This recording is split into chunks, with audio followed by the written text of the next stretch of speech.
So excited to be here. My name is Sophia Witherington and I head up the fellowship at Startmate.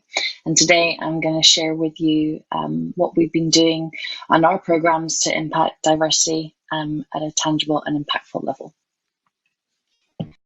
So I want to kind of make a call out and just kind of almost caveat what we're going to be talking about today. So I really recognize that I personally do not have all the answers. I am a white, straight, middle-class woman who, although has had plenty of privilege and opportunities, many of which I'm maybe not conscious of, I have faced setbacks and have had to work very hard to create my own opportunities.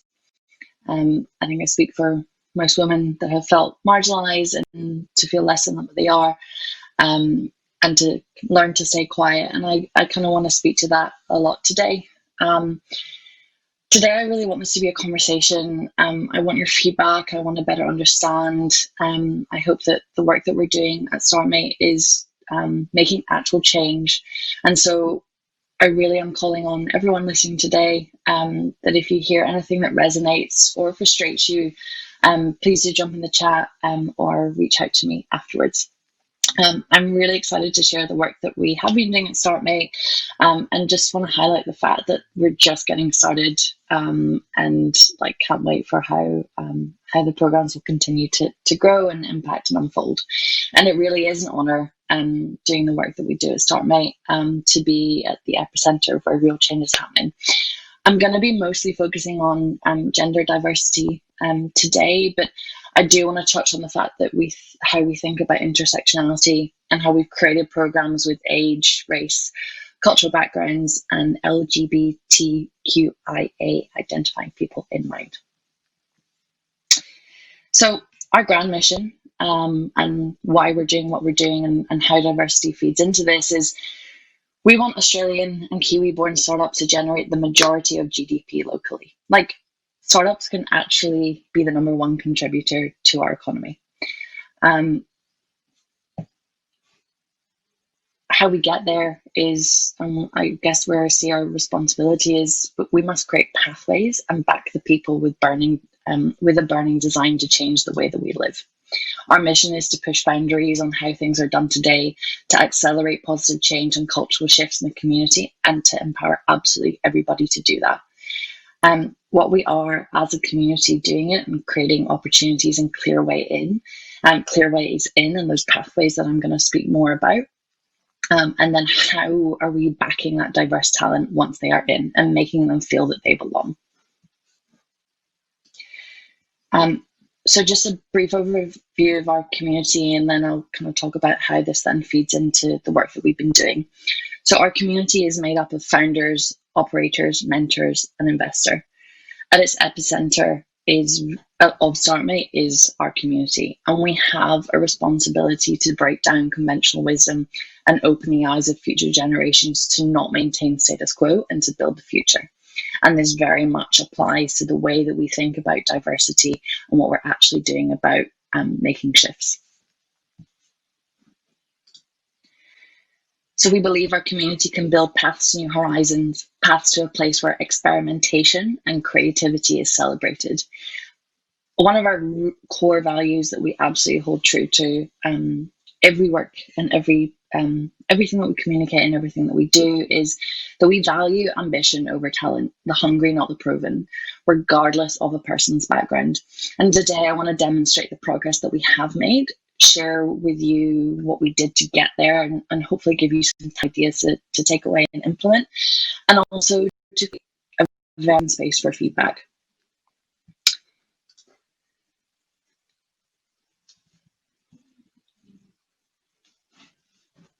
I'm just waiting on my slides to move.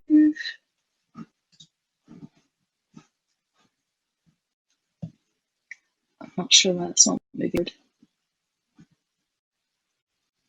Anyone there to help? I'm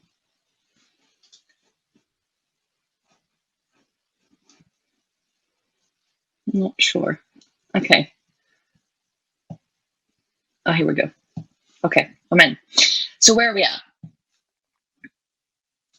So the accelerator, that is the program for our founders. I'm going to start with the results, and I'm going to talk through what we did to achieve them. So our cohort at the beginning of the year, Sydney 20, we had 29% of our applications having at least one women co-founder.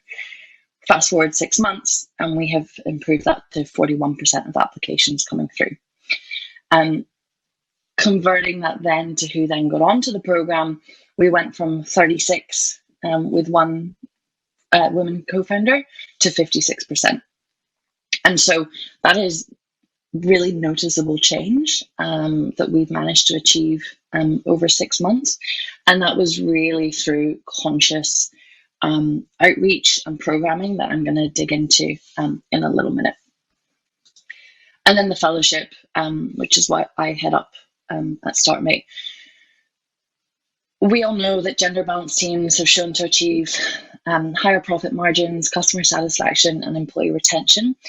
And in Australia and New Zealand, there is a lack of female role models in the startup space. And just overall, I think the statistics, and I would actually love to do this proper research within Startmate too, is I think it's around 28% of female representation in the tech industry locally.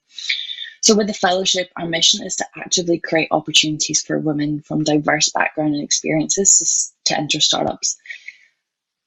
As I mentioned, there are 300 by 2021. We've now scaled the program from 24 women up to 100. And so that means that the cohort is running right now. We're halfway through with just the most amazing women. And then we're running 2 next year. So we run them every 6 months. By the end of next year, not only do we want to have had 300 women on a program, we want 3 women in startup jobs. And so that is very much at the heart of every rhyme and reason on what programming we implement, the operational infrastructure that we create is with that in mind. We, again, I'm kind of going to more focusing on gender here, but we, within the outreach plan, it was very much about making sure that we tap into a community that we probably weren't across before. So if you think accelerator running for 10 years, our mailing list has 15,000 people. I'd like to think that it's a pretty well-known brand in Australia. What we're doing with the fellowship is kind of going from 0 to 1 here. We're trying to tap into networks that we're not across, and how do we communicate with people currently in corporate land, or people that are perhaps in the medical profession. And so really the fellowship is for women from outside of central casting that haven't had a startup feature on their resume. And what this does, and this point here around homogenous hiring, is currently there's a zero-sum game within the startup community, where if you think about what a startup is and how it operates inherently, it can, the reason it is successful is that it's able to take on risks. It's able to think creatively and to problem solve. But we're not applying that to the way that we think about talent. We're relying on what someone has done previously as an indicator of what they're capable of. I want the fellowship to challenge that. I want us to think far more creatively about where our talent can come from and how those skills can translate. For example, a corporate lawyer. Don't just say that they should go into a startup and be an in-house lawyer. They have fantastic skills with client management, the way that they communicate, their superior attention to detail. That could look like a head of partnerships role. It could look like a chief of staff role. What that's also doing is we're flushing the talent with the community with this brand new pool of talent that may not have been considered before. And not only is it that we're making an impact from a gender point of view, but also from a view of this is a diverse pool of skills that you hadn't considered before that will ultimately help you to solve your problems better and think more creatively in terms of what you can then you can get to as an answer. I have missed this point around sponsoring places. So we do a lot of work around tapping into communities that have come from lower socioeconomic backgrounds. We want to make sure that we are providing opportunities for those that perhaps hadn't been presented with an opportunity before. So we've sponsored 30 women on this cohort to come in, and their full fee is waived. And it's just really amazing to have them as part of this, and give them the opportunity that they may not have had otherwise. So what did we do to get to this? So I'm going to break this down into 4 points of our touch points and journey. So outreach, recruitment, programming, and then the broader community. So before I jump into this, a couple of hints and tips. If you're thinking about how this is done in your organization, or you are a founder, or you are leading a business, you need to be thinking about who is owning this. It's fine to say, we are all for diversity, and we are all, we all buy into this. But who is actually responsible for it? Who is owning this, and who, therefore, it is their job to be making sure that things are actually happening and moving forward? What do you have KPIs around this? Again, it's fine to say, we're wanting to have X many women in our company. But how are you breaking it down at different stages of the journey? Also, what are your values? I've spoken before around one of the values at Startmate is how we value ambition over talent.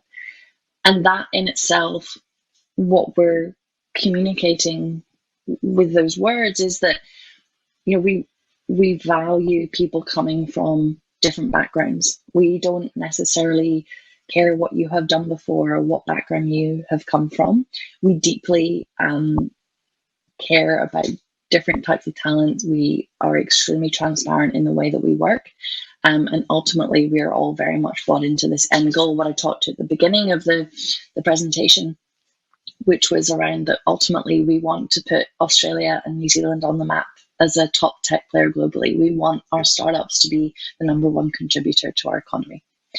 And also, it's just this ownership piece of we all have a part to play, and we all have an incredible power to intentionally affect change. So outreach. We speak a lot around show, don't tell. And so there's a couple of ways that you can start to actually implement this before you've even hired, before you've even kind of started a recruitment process. So some really kind of simple places to start. We, a couple of years ago, before I started, we did a big revamp of our website in Sam Wong's words. It was a total dude fest. And you can see how our website is now. It's it definitely, not only from a kind of color palette perspective, but actually the language that we're using, and also the stories that we're telling. We're highlighting the diverse talent that we've had through our programs. We do a lot of storytelling as well. So we have in our blogs, and the way that we tell our story is actually by showing the experience of people that have been through our program before. We let them take center stage, and we let them tell their story and how they can then be role models for other forms of diverse talent coming through the pipeline too. Events. So pre-COVID, we had in-person breakfast clubs, which were for women founders that were kind of looking to become a founder or were already founders, successful themselves. When COVID hit, we then moved this online, but the focus very much there was around creating a space of vulnerability and openness, a sense of I'm not alone in this, and really this is now part of a community for life, and that you are here to stick together and to really help one another through this journey. Outbound sales process. So I'm so happy to share this. When we thought about with the fellowship, how do we tap into these communities that we're not across yet, from the backgrounds to women engineers to those from different ethnicities and racial backgrounds. And then you've kind of got to go about it two ways. So, who are the communities that you can lean into to tell me? Who are the people, and I talk about storytelling before, the people that have been through the program that can amplify your voice, and then also taking responsibility to actually speak to your customers, i.e. employees. I reached out one-on-one to 500 odd plus women to say, I think you would be amazing for this. And this is why. And from that, getting feedback as to what was working with our outreach, what was resonating, what wasn't, and then tweaking it from there. Also, that personalized approach, although incredibly time consuming, it was just such a joy to then see them come through the funnel. The same with female founders as well. How are we tapping into those, and also creating like a really clear pathway? Like, we support you, we care about you, this is what this journey is, and this is your way in. And so, yes, it's time consuming, it's absolutely worth it. And there's things that you can then learn from that to then amplify your voice and kind of do the one-to-many approach in a far more, in just a better way that's going to have a better conversion and just resonate more deeply. On the diverse communities point,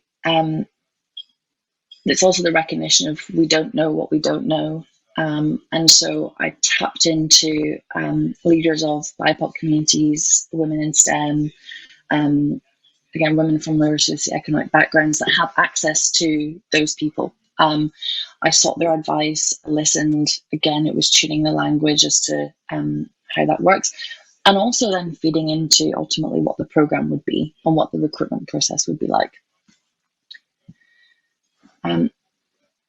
Next on is recruitment. My first point here is just accepting that you have an affinity bias. When it comes to hiring candidates, we believe we had good intentions, but that does not necessarily lead to good results. And so changes in recruitment processes and diversity initiatives alone are not going to remedy the lack of equal representation in companies.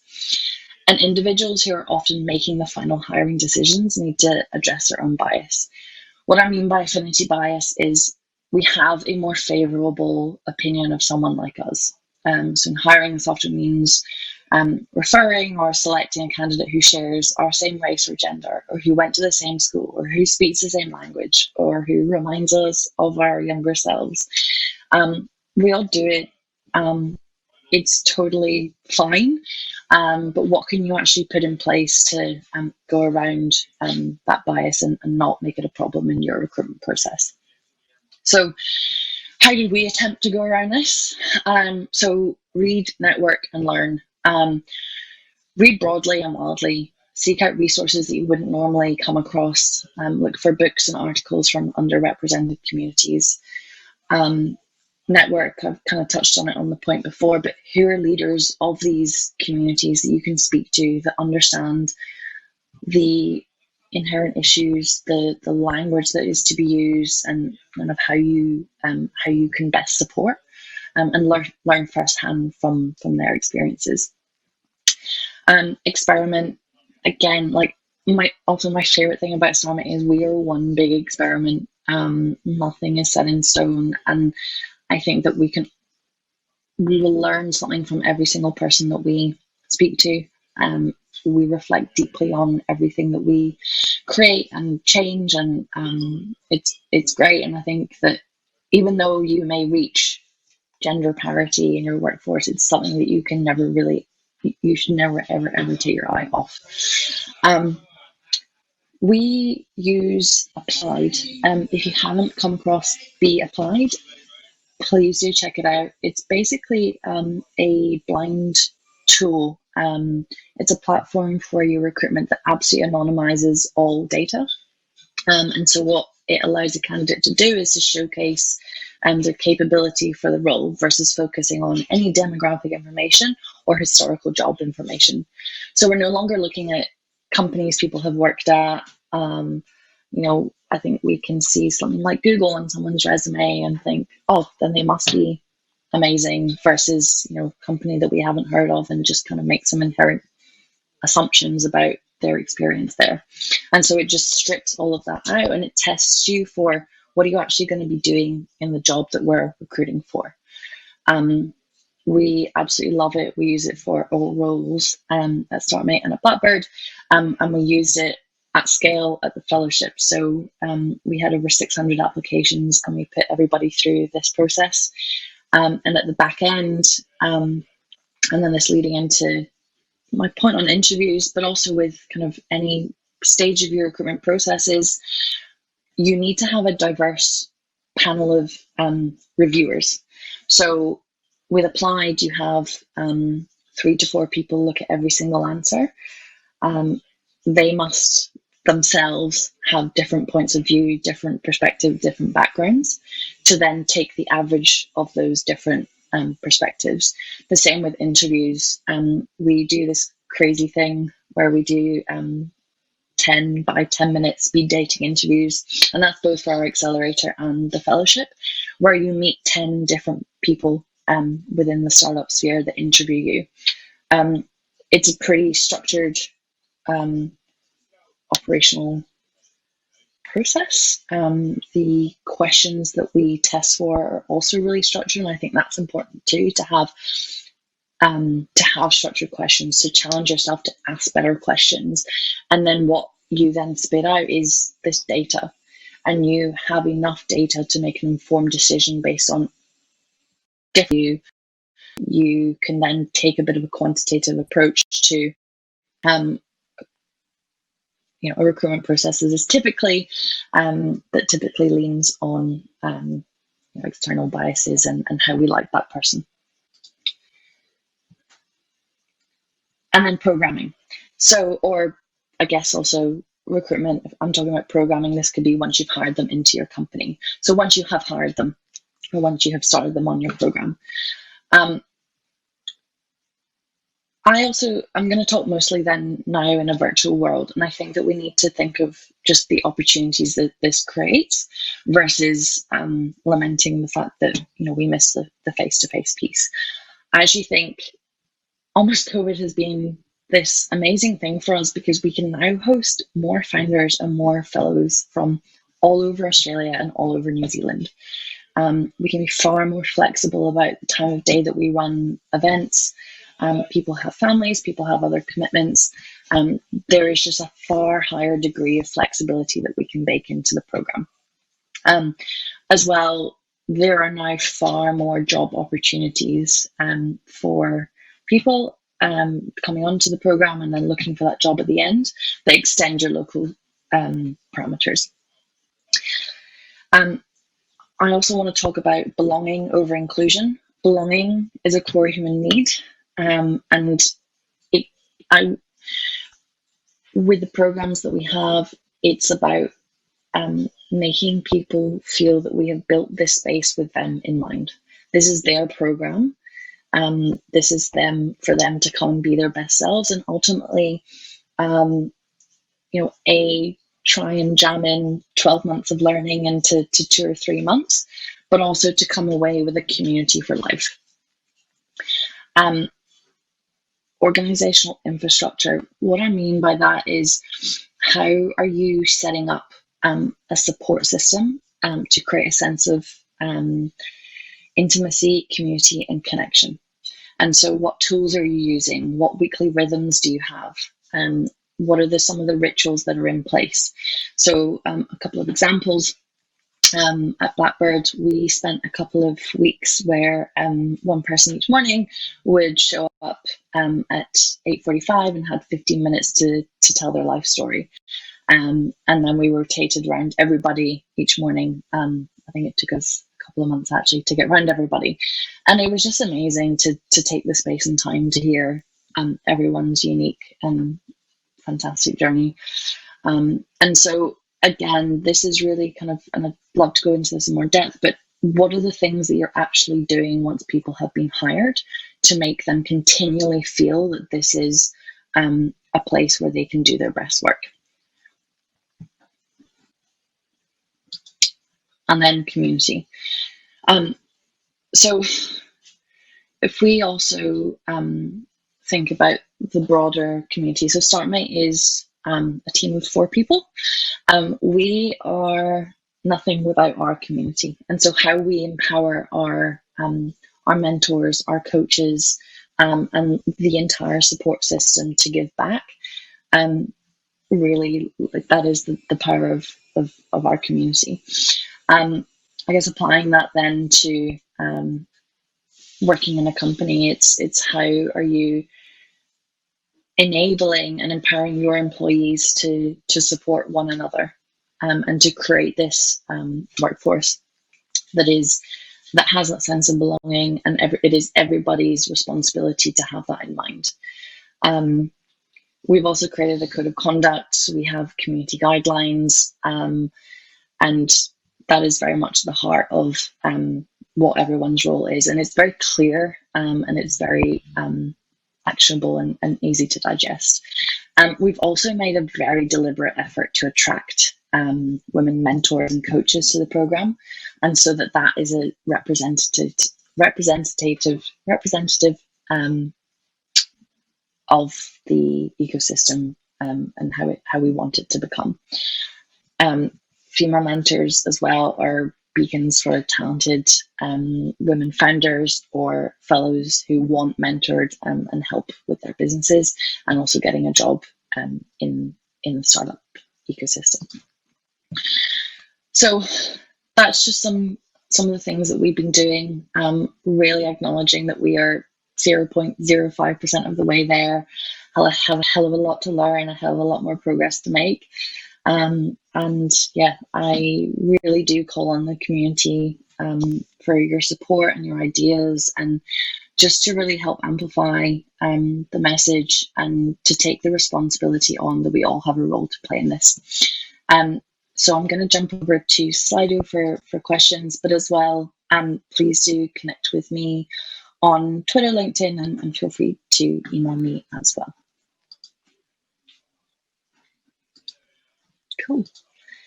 So I have a question in from Adrian. I liked the 3 black and white images from the slide. Did it have any explicit meaning or representation?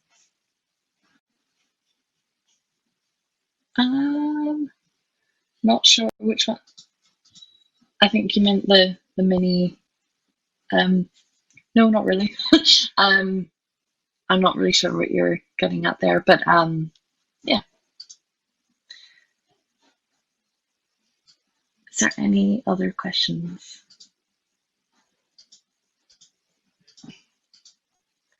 Or even if there is anyone there tuning in, I'd love to for you to say hi on the chat. I'd love to see who's listening in and start a conversation with you.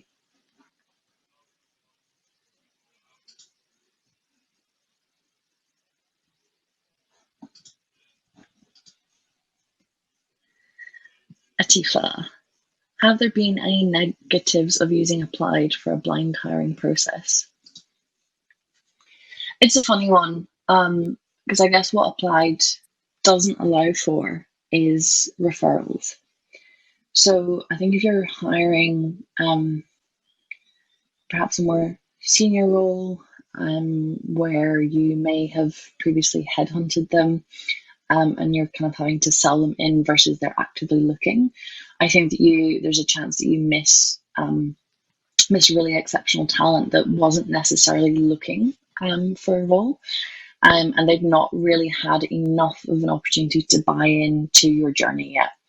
I guess the way around that is with your outreach and storytelling, and back to my point there, is it is your duty to tell your story, to encourage people.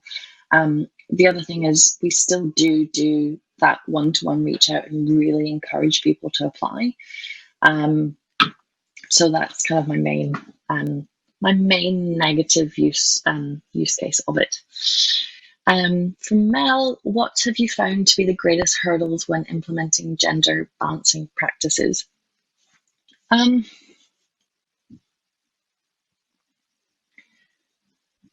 yeah, it's a good question. Hmm.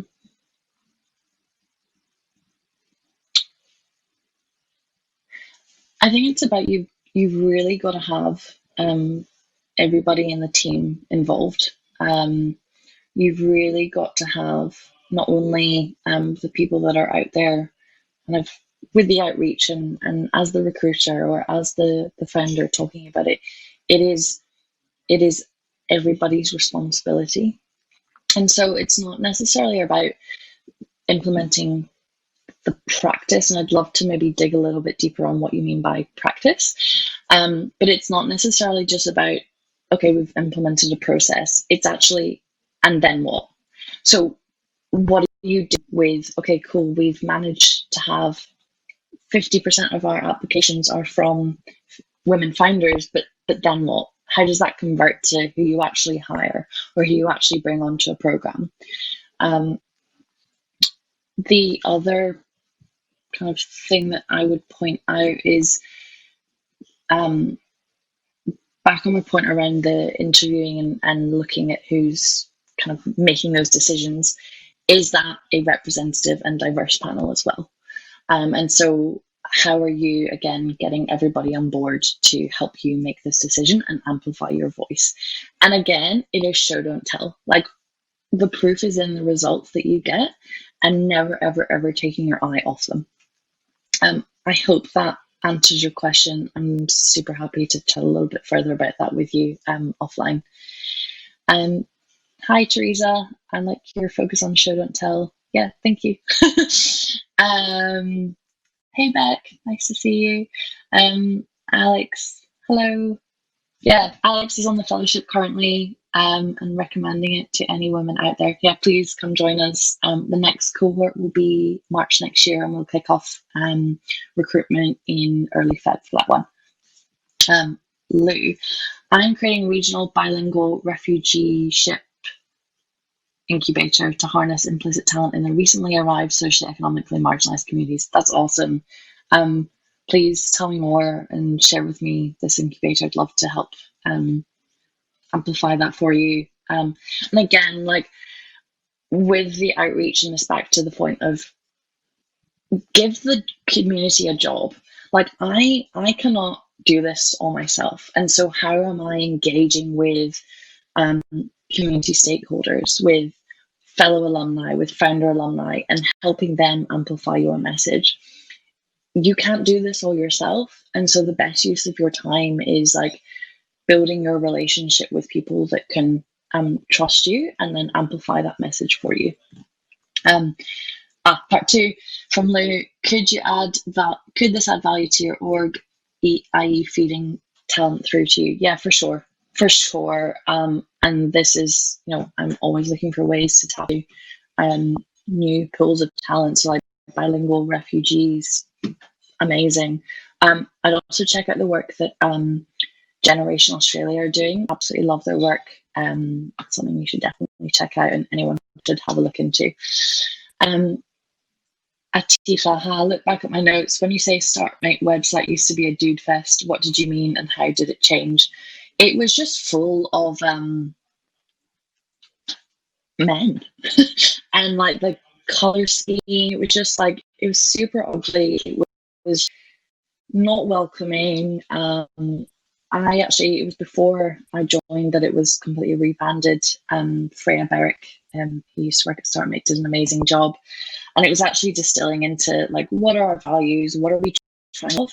And then you'll see like how the color tones change. We made sure that we highlighted our success stories and the women that had been there before. And just, again, it was just all about storytelling versus like, I'm telling you that this is what we do and you better believe it. And then on the chat. Hey, Cameron. Thanks for tuning in. Awesome. I have 20 seconds left. So, yes, everyone, please do reach out to me. I'd love to hear ideas. I'd love to hear what you're working on in the space. and let me know how I can support you with the work that you're doing. And yeah, reach out and hope to chat soon.